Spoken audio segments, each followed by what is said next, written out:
El caso clínico que voy a compartir se trata de una miopericarditis post-COVID.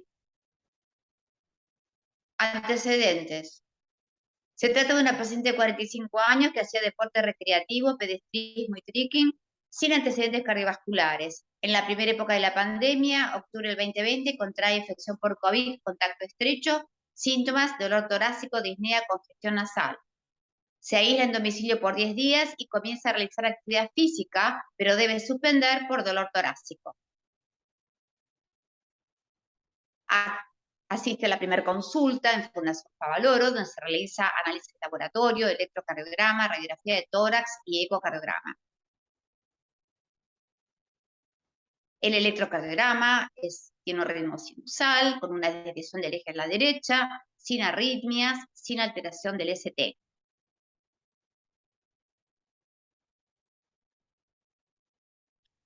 Laboratorio normal, con una troponina normal, la radiografía de tórax sin lesiones. Continuamos con los estudios. Próximamente vamos a ver un ecocardiograma.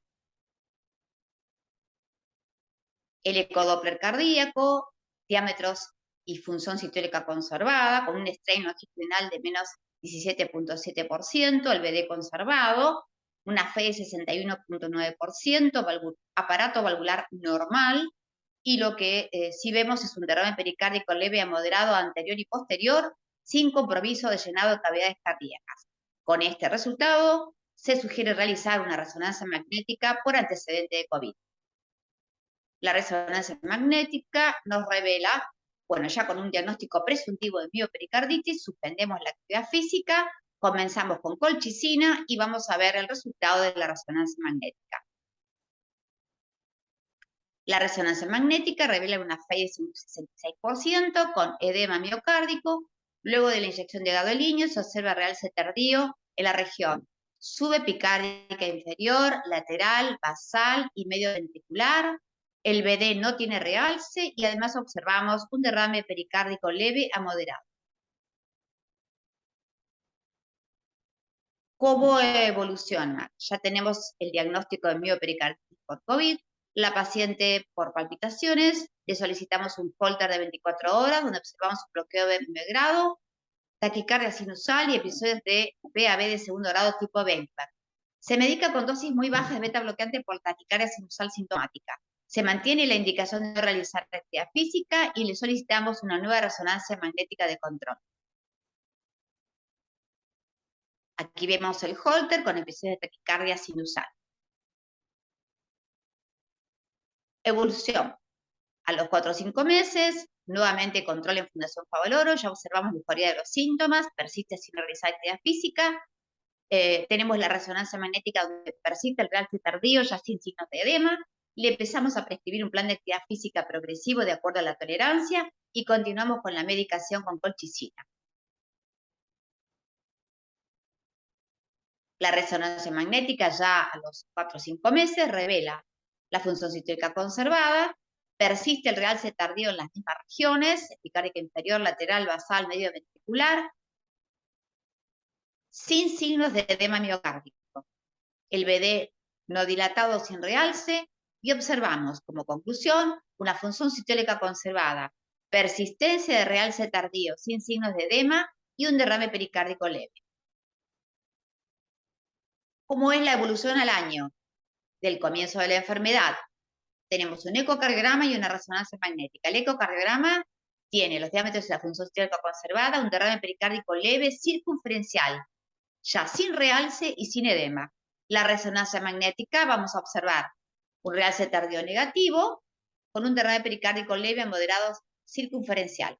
Continúa con colchicina y continúa con actividad física controlada. La ergometría nos revela 10 METs sin arritmias y sin isquemia miocárdica. ¿Cuál es la discusión?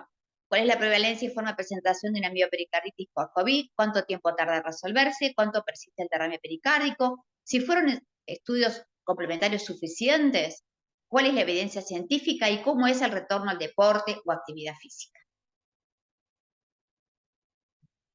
Ya sabemos, en cuanto a la fisiopatología, que son diferentes los mecanismos de daño miocárdico. En nuestro paciente, el daño miocárdico fue una injuria directa por miocarditis.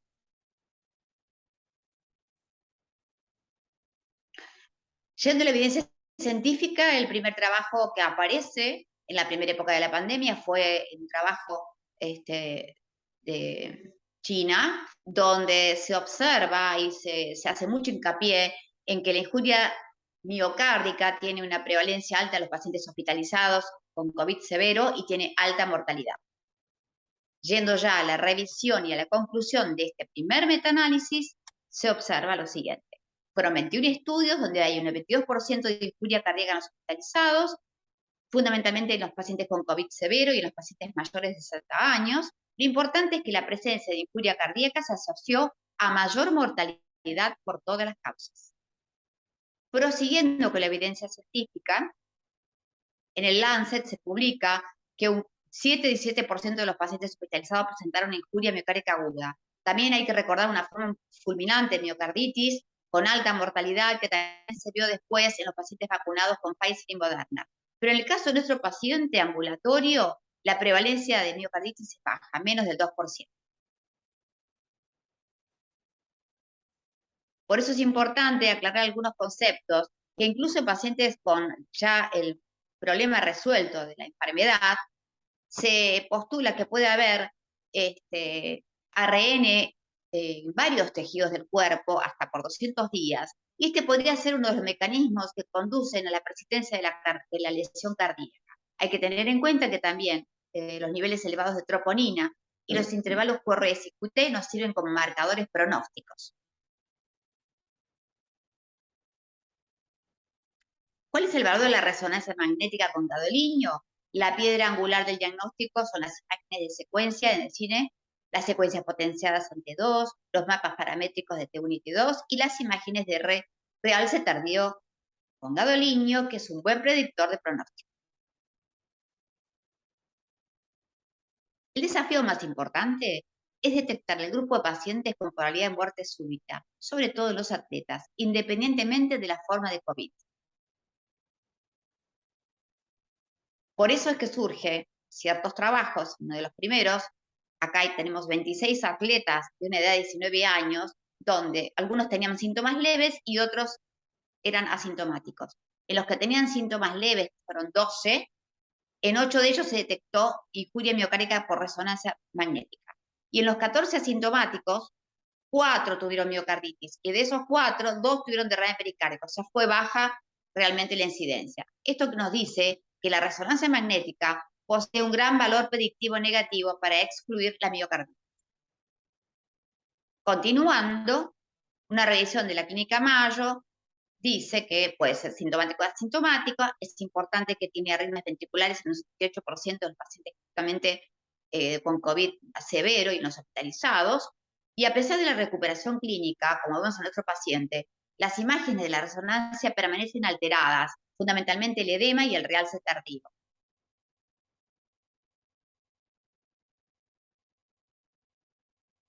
Entonces surgen las recomendaciones para los atletas en cuanto a las miocarditis: hacer un electrocardiograma, hacer un ecodoppler para ver la motilidad parietal, la difusión sistémica global, el derrame pericárdico, la resonancia magnética que no detecta uniformemente la resolución de la inflamación, el Holter para ver las arritmias, y con las distintas posturas. De la USA restringir la actividad 3 a 6 meses y la postura europea lo restringió un poco más. Y aquí observamos distintos algoritmos que nos indican cuándo pedimos una resonancia magnética. En el caso de COVID, cuando hay síntomas cardíacos como son la disnea, el dolor torácico, las palpitaciones. En este caso pedimos una resonancia magnética.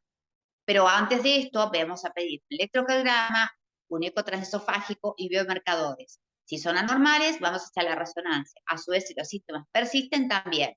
Si la resonancia es anormal, vamos a hacer un seguimiento de 3 a 6 meses suspendiendo la actividad física. Por otro lado, aquí observamos cuáles son las indicaciones de la resonancia, son diversas, y fundamentalmente lo que encontramos en la resonancia y es la disfunción del ventrículo derecho o izquierdo, la miocarditis, el edema, todo lo que es secuencias en T1 y T2, la necrosis y la pericarditis. Y tener en cuenta algo muy importante, que son los falsos positivos, porque hay bajo umbral a tener patología o imágenes patológicas en la resonancia, como es en los atletas, en los trabajadores de la salud o en aquellos trabajadores con actividad intensa.